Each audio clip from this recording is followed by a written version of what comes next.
Question number 1 है हमारे पास। हमने जो है वो HCF बताना है 24 एंड 36 का। तो 24 और 36 जो होता है वो 12 होता है। ये हमने जो है वो 24 के फैक्टर्स बनाए और मैंने यहाँ पे लिख दिए 24 के फैक्टर्स हैं 2 multiply by 2 multiply by 2 multiply by 3। फिर हमने 36 के फैक्टर बनाए और यहाँ पे लिख दिए factor of 36 2 multiply by 2 multiply by 3 multiply by 3। फिर हमने कॉमन लेने होते हैं, ये 2 कॉमन है एंड देन नेक्स्ट ये 2 कॉमन है और देन ये 3 जो है ये कॉमन है। तो यहाँ पे कॉमन एलिमेंट्स आ जाएंगे। तो 2 मल्टीप्लाई बाय 2 4, 4 मल्टीप्लाई बाय 3 क्या होगा आपका HCF आपका क्या होगा 12 होगा। क्वेश्चन नंबर 2 है द एलसीएम ऑफ 36 एंड 44। ये हमने एलसीएम निकाला हुआ है। तो ये आपके पास फैक्टर्स हैं, तो ये हमने यहाँ पे रख दिए। तो जब आप इनको मल्टीप्लाई करते हैं तो आपके पास आंसर आता है 396। तो ये आपका ऑप्शन क्या है, डी है। क्वेश्चन नंबर 3 है आपके पास द मल्टीपल ऑफ 12। तो 12 के टेबल में ना ही 25 आता है ना ही 26। तो जो है वो 36 जो है वो 12 के टेबल में आता है, यानी 12 multiply by 3 is equal to 36 होता है। इसलिए 12 का मल्टीपल क्या है, ये 36। सी ऑप्शन जो है वो आपका करेक्ट है। क्वेश्चन नंबर 4 है आपके पास द एब्सोल्यूट वैल्यू ऑफ -15। तो -15 की एब्सोल्यूट वैल्यू क्या होगी आपके पास 15। चाहे नेगेटिव नंबर हो चाहे पॉजिटिव नंबर हो, दोनों की एब्सोल्यूट वैल्यू पॉजिटिव में होती है। तो हम उसको ऐसे लिखते हैं -15 की absolute value is equal to +15। Question number 5 है आइडेंटिफाई द इंटीजर। आपने आइडेंटिफाई करना है इन चारों ऑप्शंस में से कौन सा नंबर जो है वो इंटीजर है। ये फ्रैक्शन में है तो ये इंटीजर नहीं है। तो ये भी आपके पास डेसिमल में है, ये भी इंटीजर नहीं है, ये भी डेसिमल में है, ये भी इंटीजर नहीं है, मगर ये कंप्लीट नंबर है, ये आपका क्या है, इंटीजर है। क्वेश्चन नंबर 6 है द डिसेंडिंग ऑर्डर। आपने डिसेंडिंग ऑर्डर बताना है of absolute value of -4 -6 0 and 2। सबसे पहले आपने जो है वो एब्सोल्यूट वैल्यूज निकालनी है इस डेटा की। चलें एब्सोल्यूट वैल्यू निकालते हैं। -4 की एब्सोल्यूट वैल्यू क्या होगी, +4 एंड देन -6 की एब्सोल्यूट वैल्यू क्या होगी 6। 0 की 0 ही होती है और 2 की 2 ही होती है। अब इसको हमने डिसेंडिंग ऑर्डर में राइट करना है। डिसेंडिंग ऑर्डर में सबसे पहले जो है वो सबसे बड़ा नंबर लिखते हैं। तो सबसे पहले 6 है तो सबसे पहले 6 लिखा जाएगा, देन 4 है तो देन 4 लिखा जाएगा, देन 2 है तो 2 लिखा जाएगा एंड देन 0 है तो वो 0 लिखा जाएगा। तो ये आपका करेक्ट ऑप्शन क्या है, ऑप्शन बी। क्वेश्चन नंबर 7 है the solution of +80 divided by -16। तो 80 को आप अंदर रखेंगे, 16 को आप बाहर रखेंगे। तो जब आप डिवाइड करेंगे तो 16 5 और 80 होता है 5 आएगा, लेकिन 5 के साथ साइन कौन सा आएगा।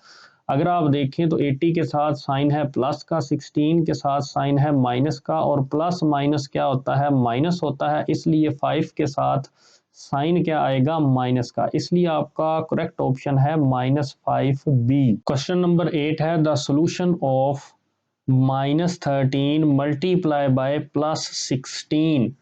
तो आपने 13 और 16 को मल्टीप्लाई करना है, जबकि उसका आंसर आता है 208।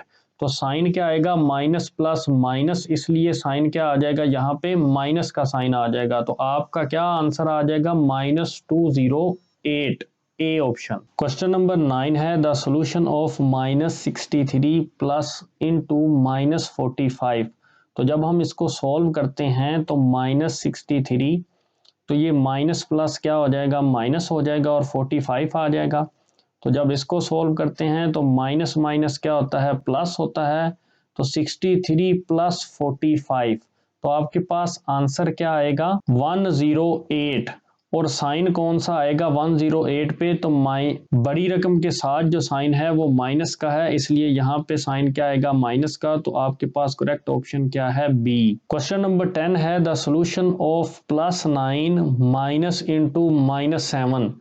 तो यहाँ पे है +9, तो माइनस माइनस क्या है, यहाँ पे हो जाएगा +7। तो यहाँ पे जब आप इनको सिंप्लीफाई करेंगे, प्लस प्लस प्लस 9 और 7 क्या होता है 16, और आपके पास साइन कौन सा आएगा, बड़ी वैल्यू के साथ वाला, तो यहाँ पे +16, तो ये आपके पास सी ऑप्शन जो है वो क्या है, +16 है। क्वेश्चन नंबर 11 है आपके पास, the associative law with respect to addition. तो सबसे पहले ये तो हो ही नहीं सकता सी ऑप्शन, क्योंकि ये विद रिस्पेक्ट टू मल्टीप्लीकेशन है, ये भी नहीं हो सकता विद रिस्पेक्ट टू मल्टीप्लीकेशन है, आपने एडिशन के लिहाज से बताना है। एसोसिएटिव लॉ में 3 जो है वो वैल्यूज इस्तेमाल होती हैं, जैसे 3, 8 एंड 14। तो इधर जो है वो लास्ट 2 वैल्यूज पे ब्रैकेट है, तो इधर फर्स्ट 2 वैल्यूज पे ब्रैकेट है, और ये विद रिस्पेक्ट टू एडिशन भी है, इसलिए आपका करेक्ट ऑप्शन क्या है, बी ऑप्शन जो है वो आपका करेक्ट है। क्वेश्चन नंबर 12 है, द सिंपलेस्ट फॉर्म ऑफ 3:9। तो ये आपके पास 3 है, तो ये रेशो 9 है, तो ये दोनों जो है वो 3 पे डिवाइड होते हैं, 3 1s are 3, 3 3s are 9। तो आपके पास सिंपलेस्ट फॉर्म क्या है, 1:3, तो आपका करेक्ट ऑप्शन बी है 1:3। Question number 13, if Ali obtained 200 marks. तो जब आप 200 मार्क्स आउट ऑफ कितने, फ्रॉम 250 में से आपने जो है वो 200 मार्क्स लिए हैं, तो आपने then the percentage of obtained marks, तो जो 200 है उसकी परसेंटेज बतानी है आउट ऑफ 250 में से। तो इसको मल्टीप्लाई करते हैं हम 100% से, तो इसको सॉल्व करते हैं, ये 0 और ये 0 कैंसिल हो जाएगा। तो यहाँ पे आप देखते हैं 25 1s are 25 और 25 4s are 100 होता है, तो यहाँ पे 4 आ जाएगा। तो जब नेक्स्ट जो है वो 20 और मल्टीप्लाई होगा 4, तो आपके पास आंसर कितना आ जाएगा, 20 मल्टीप्लाई बाय 4, तो आंसर आ जाएगा 80%। तो ये आपके पास क्या है, 80% आंसर है सी। क्वेश्चन नंबर 14, आपने बताना है इम्प्रॉपर सबसेट ऑफ सेट है A B C and D, जो सेट इसी सेट के इक्वल हो। जैसे आप देख सकते हैं ये सेट जो है वो इसी सेट के क्या है, वो इक्वल है, तो ये दोनों क्या है, आपस में इम्प्रॉपर सबसेट हैं, इसलिए आपका करेक्ट ऑप्शन क्या है, ऑप्शन डी। क्वेश्चन नंबर 15 है, द कोएफिशिएंट इन 4x3। ये जो आपके पास नंबर होता है ये क्या कहलाता है, कोएफिशिएंट कहलाता है। जैसे मैं यहाँ पे लिखता हूँ 5x⁷, तो ये जो आपका 5 है ये क्या कहलाता है, कोएफिशिएंट कहलाता है। तो यहाँ पे वो नंबर क्या है, 4 है, तो इसलिए आपका करेक्ट ऑप्शन क्या है, बी 4। क्वेश्चन नंबर 16 है, a इज इक्वल टू 1 के है, b इज इक्वल टू 2 के है। तो आपने सोल्यूशन बताना है 3a प्लस b प्लस 2 का। तो हमारे पास वैल्यू है 3a प्लस बी प्लस 2, इसका आपने क्या बताना है, सोल्यूशन बताना है। जबकि आपके पास 3 वैसे ही a की जगह आपने कौन सी वैल्यू रखनी है, 1, तो यहाँ पे 1 आ जाएगा, प्लस बी की वैल्यू आपने क्या रखनी है, 2, तो आपने यहाँ पे 2 रखना है, प्लस ये 2 वैसे ही कांस्टेंट है, तो यहाँ पे वैसे ही आ जाएगा। इसको सिंप्लीफाई करेंगे, 3 1s are 3 plus 2 plus 2 4 and 3 plus 4 आपके पास है, तो आपके पास 7 आंसर आ जाएगा। तो आपका करेक्ट ऑप्शन क्या है, बी 7। क्वेश्चन नंबर 17 है, the sum of 4a plus 2 and 3a minus 1। तो आपके पास है 4a प्लस 2 एंड आपने सम लेना है किसका, 3a माइनस 1 का।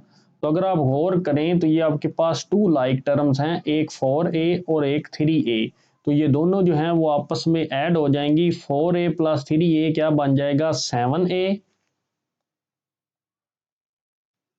एंड 2 माइनस 1, ये दोनों जब वैल्यूज आपस में सॉल्व होंगी, प्लस 2 और माइनस 1, तो आपके पास आंसर कितना आएगा यहाँ पे, +1, क्योंकि प्लस माइनस माइनस 2 में से 1 को जब आप सब्ट्रैक्ट करते हैं तो आंसर 1 आता है, और बड़ी रकम के साथ वाला साइन आता है, तो इसलिए +1 आएगा।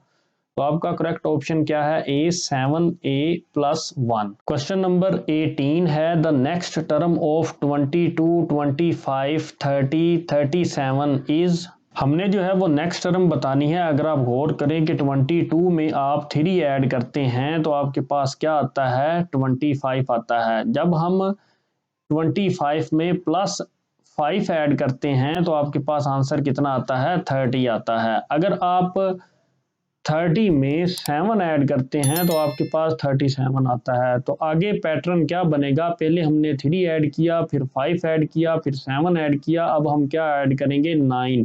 37 में जब आप 9 ऐड करते हैं तो आपके पास आंसर कितना आता है, 46। तो आपके पास करेक्ट ऑप्शन क्या है, सी 46। क्वेश्चन नंबर 19 है, द लीनियर इक्वेशन इज। आपके पास 4 ऑप्शंस हैं और आपने जो है वो बताना है कि आपका जो है वो लीनियर इक्वेशन कौन सी है।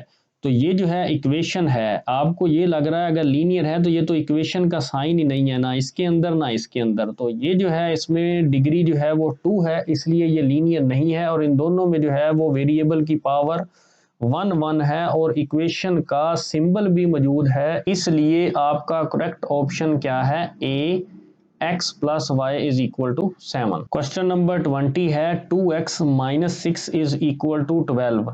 तो आपने क्या करना है, then the value of x will be, तो x की वैल्यू फाइंड करनी है आपने। तो 2x minus 6 is equal to 12, तो ये आपके पास इक्वेशन है। तो -6 उधर जाके क्या हो जाएगा, +6 हो जाएगा। तो 2x is equal to 12 plus 6 यहाँ पे बनेगा। देन जो है ये 2x है इज इक्वल टू 12 प्लस 6 क्या हो जाएगा यहाँ पे 18, एंड यहाँ पे क्या बनेगा, 2 इधर मल्टीप्लाई हो रहा है, उधर जाके क्या हो जाएगा, ये डिवाइड हो जाएगा। तो आपके पास आंसर कितना आ जाएगा, x is equal to 2 1 are 2 2 9 are 18, तो x इज इक्वल टू आपके पास क्या आ जाएगा, 9 आपका आंसर आ जाएगा। क्वेश्चन नंबर 21 है the linear equation for the statement. तो आपने लीनियर इक्वेशन बतानी है, एक स्टेटमेंट है आपके पास, व्हेन अ नंबर x, क्या है, एक नंबर x है, इज डिक्रीज्ड बाय 6, जो कि वो है डिक्रीज हो रहा है नंबर 6 से, द रिजल्ट इज 12, तो वो इज इक्वल टू किसके है, 12 के। तो इस स्टेटमेंट की ये लीनियर इक्वेशन बन रही है, तो ये आपके पास आंसर आपका क्या है, बी। क्वेश्चन नंबर 22 है आपके पास है, if the base of a triangle is 10 centimetre and height is 8 centimetre. तो आपने क्या बताना है, एरिया ऑफ द ट्राइंगल आपने फाइंड करना है। तो आपके पास जो है वो फार्मूला क्या होता है, एरिया ऑफ ट्राइंगल का 1/2 base multiply by perpendicular height. तो आपके पास बेस क्या है, 10 सेंटीमीटर, तो हम यहाँ पे उसको 10 centimetre and multiply by 8 centimetre हम करेंगे। तो आप क्या देखते हैं, 2 1 आर 2 2 5 आर 10, और 5 और 8 जब आपस में मल्टीप्लाई होते हैं तो आपके पास आंसर कितना आता है, 40।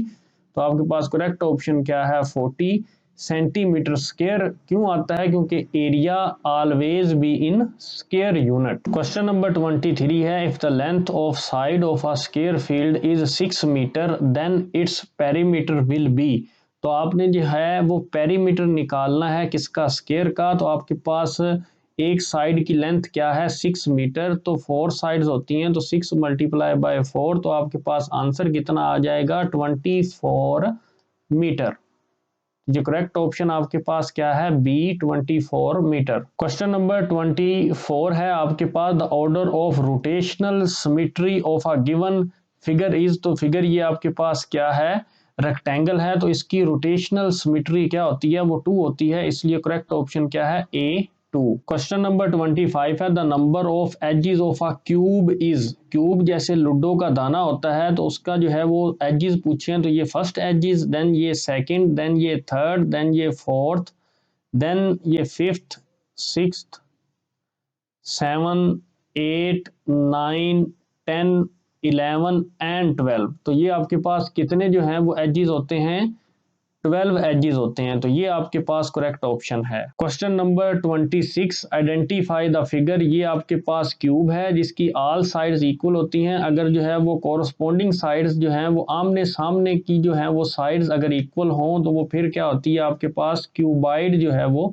शेप होती है। क्वेश्चन नंबर 27 है, bisector of given angle is. Angle आपके पास जो है वो है 160, तो इसको आपने 2 इक्वल पार्ट्स में डिवाइड करना है। तो 160 को आप 2 पे डिवाइड करते हैं जब, तो आंसर आता है 80 डिग्री। तो आपने 2 इक्वल पार्ट्स में इस एंगल को जब डिवाइड करेंगे तो आंसर आपका क्या आएगा, 80 आएगा। तो क्वेश्चन नंबर 28 है, the basic angle in the construction of geometry is. तो आपके पास बेसिक एंगल क्या होता है, 60 डिग्री का एंगल जो है वो बेसिक एंगल है ज्योमेट्री के अंदर। क्वेश्चन नंबर 29 है, the mean of the given data 15 8 12 and 1।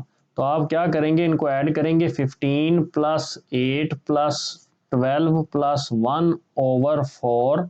तो मीन हम ऐसे निकालते हैं कि sum of all values over number of values जो डाटा के अंदर जो है वो दी होती हैं। तो जब आप ऊपर वाली वैल्यूज़ को ऐड करते हैं तो आपके पास आंसर आएगा 35/4। तो जब आप 35/4 जब आप करेंगे तो आपका आंसर आएगा 8.75। तो ये आप देख सकते हैं आपके पास ये 7 है, तो ये राउंड ऑफ होके यहाँ पे क्या हो जाएगा, एक ऐड हो जाएगा, तो ये क्या बनेगा 9। तो आपके पास करेक्ट ऑप्शन क्या है, बी 9। क्वेश्चन नंबर 30 है the median of the data. तो डाटे का मीडियन कैसे फाइंड करते हैं हम सबसे पहले जो है वो डाटे को तरतीब देते हैं। तो ये ऑलरेडी जो है वो तरतीब में है, आप देख सकते हैं 40, 43, 45, 47, 50 एंड 53।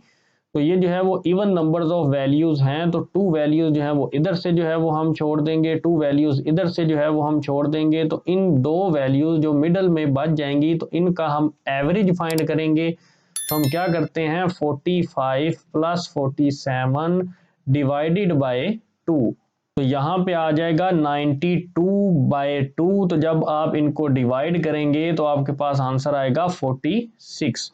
तो आपके पास क्वेश्चन नंबर 30 का ऑप्शन क्या है, बी 46। क्वेश्चन नंबर 31 है the probability of letter U in the word summer. तो आप देख सकते हैं एक वर्ड समर है, इसके टोटल लेटर्स कितने हैं, 1 2 3 4 5 6। तो total number of sample space N of S कितनी है आपके पास, 6।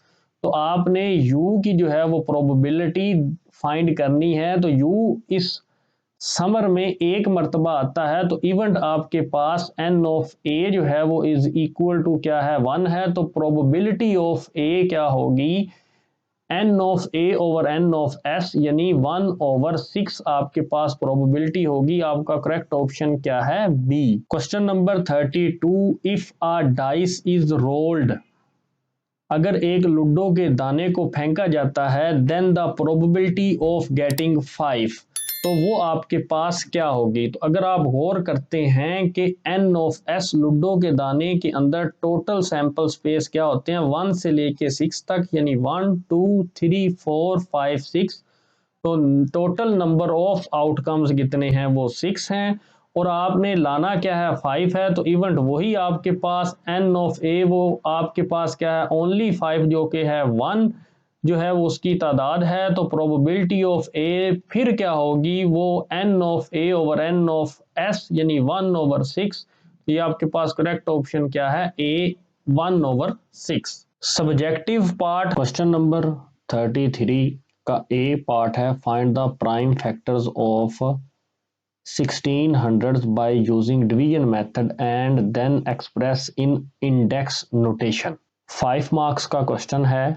1600 के हमने जो है वो प्राइम फैक्टर्स लेने हैं। तो सबसे पहले ये 2 पे डिवाइड होगा, तो यहाँ पे आ जाएगा 800। देन जो है फिर ये 2 पे डिवाइड होगा, तो यहाँ पे आ जाएगा 400।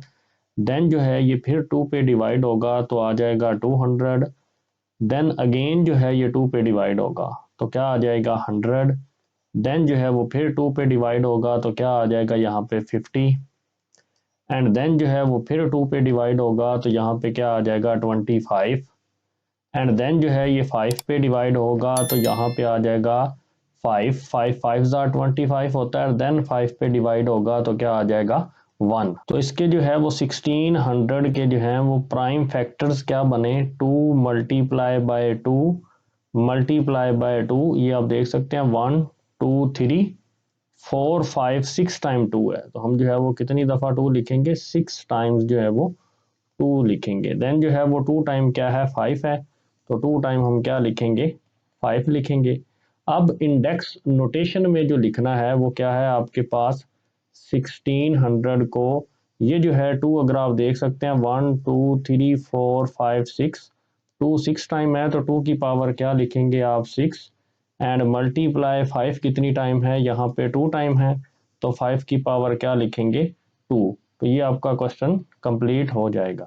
बी पार्ट है हमारे पास, हमने क्या करना है, सम करना है -16 को एंड +11 को, इन दोनों को हमने क्या करना है, सम करना है। तो हमने जो है वो सम कर दिया। तो जब आप इन दोनों को सम करते हैं तो -16 और ये प्लस और प्लस क्या हो जाएंगे, +11, एंड यहाँ पे क्या है माइनस और ये प्लस, माइनस प्लस क्या होता है, माइनस होता है, और 16 में से जब आप माइनस करेंगे 11 को तो आपका आंसर क्या आएगा 5, और जो बड़ी वैल्यू है उसके साथ कौन सा साइन है, नेगेटिव का साइन है, इसलिए आंसर क्या आएगा -5। तो ये आपका आंसर है। आपको क्वेश्चन नंबर 34 है, उसका ए पार्ट है, verify the commutative property of addition for 39 and -51।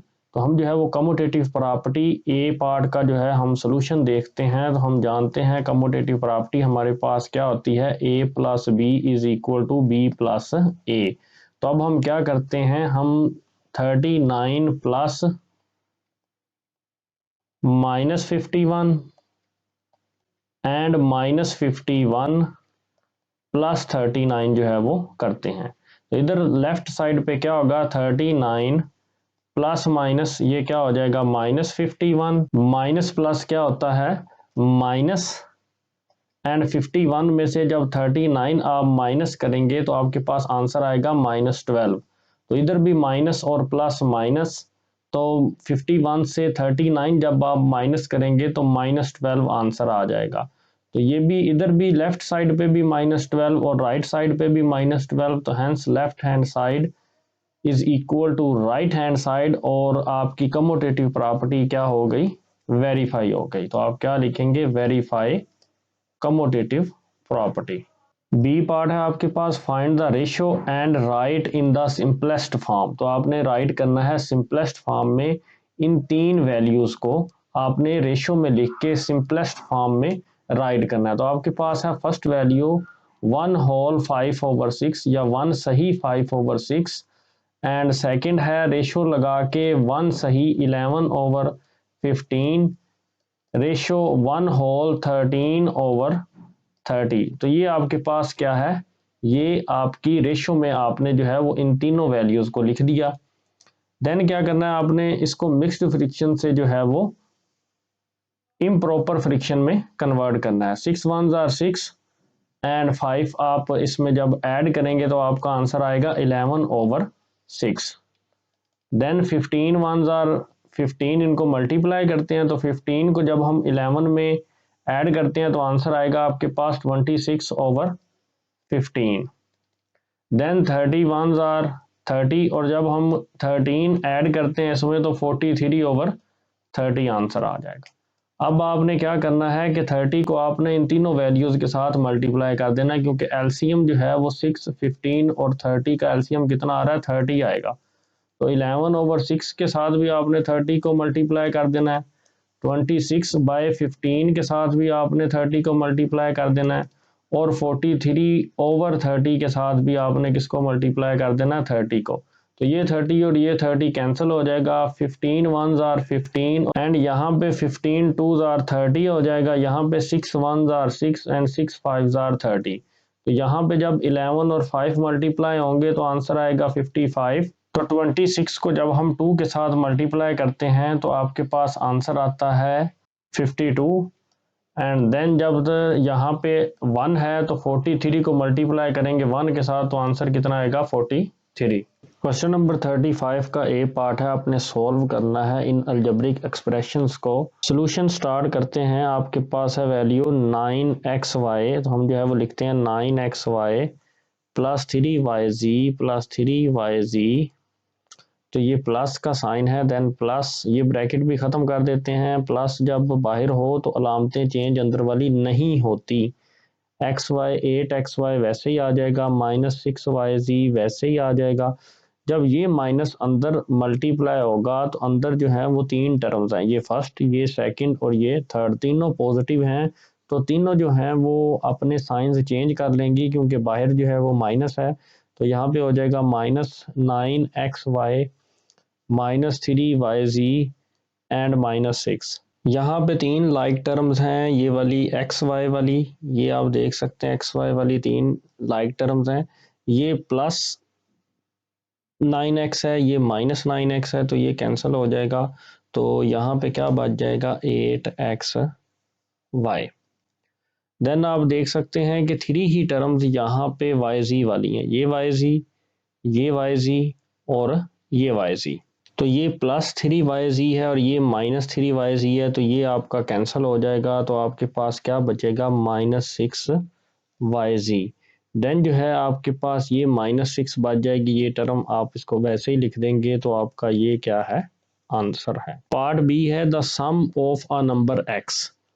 तो आपके पास नंबर क्या है, x है, number x is equal to x। तो अकॉर्डिंग टू कंडीशन, शर्त के मुताबिक क्या है, a number x and its 4 times, और उसको जो है वो 4 टाइम्स उन दोनों का सम, यानी 4 टाइम इस नंबर का 4 टाइम यानी 4x का, और ये नंबर x का, इन दोनों का क्या लेना है, अपने सम लेना है। तो हमने ले लिया, ये किसके इक्वल है, इज 65। तो ये 65 के क्या है, इक्वल है। देन फाइंड द नंबर, तो अब आपने क्या फाइंड करना है, नंबर फाइंड करना है। तो इसको जो है हम सिंप्लीफाई कर लेते हैं, x + 4x कितना हो जाएगा, 5x is equal to 65, and then x इधर ही रह जाएगा और 5 इधर मल्टीप्लाई हो रहा है, इधर आके क्या हो जाएगा, ये डिवाइड हो जाएगा।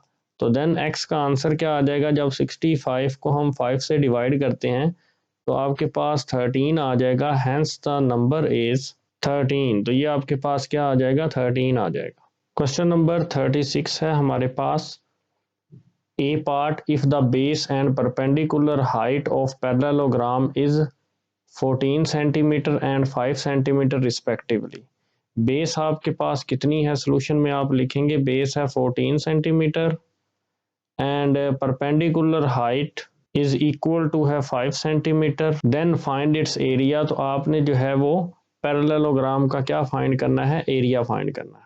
We know that area of parallelogram is equal to base multiply perpendicular height. तो बेस आपके पास कितनी है, 14 सेंटीमीटर एंड परपेंडिकुलर हाइट कितनी है आपके पास, 5 सेंटीमीटर।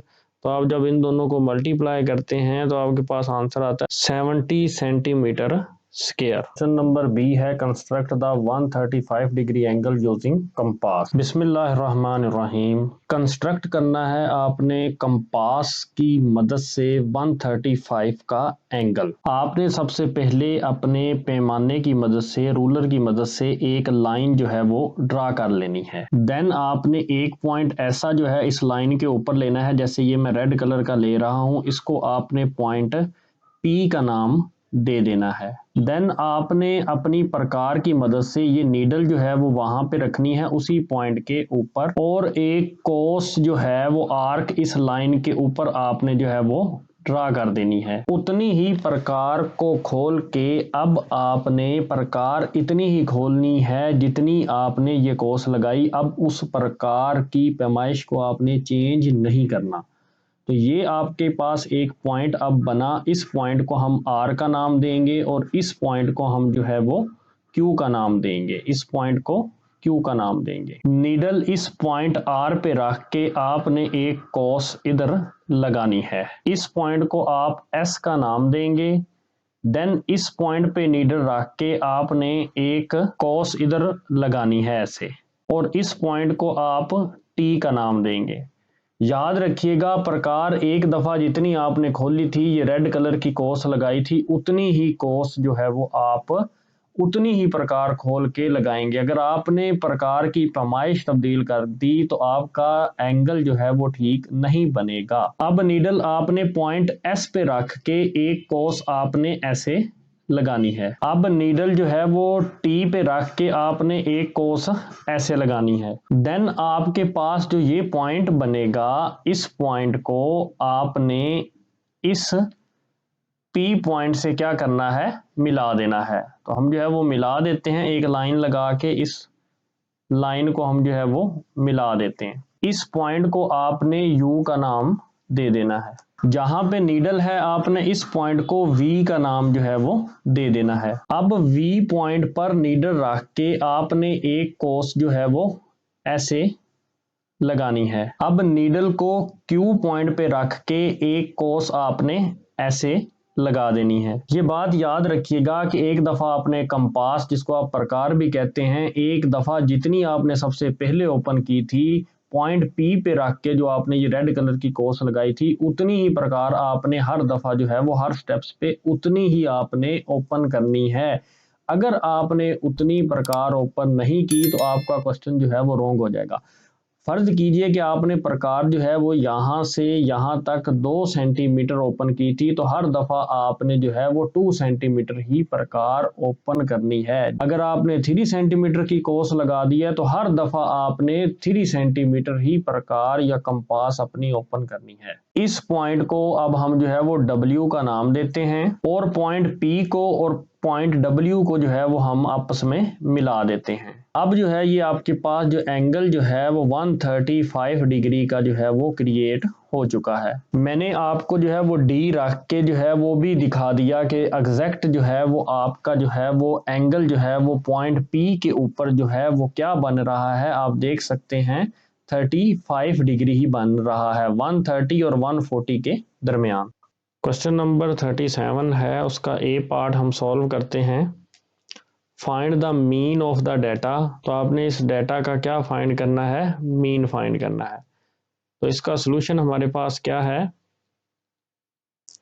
कि मीन को हम एक्स बार से डिनोट करते हैं, is equal to sum of all values over number of values. तो X bar is equal to sum of all values, तो इन तमाम वैल्यूज का हमने सम ले लेना है 13 plus 33 plus 20 plus 14 plus 18 and plus 16 over number of values. Number of values आपके पास कितनी है 1 2 3 4 5 6, तो हम जो है वो 6 के साथ इसको डिवाइड करेंगे। X bar is equal to, जब आप ऊपर वाली वैल्यूज को ऐड करेंगे तो आपके पास आंसर आएगा 114 ओवर 6।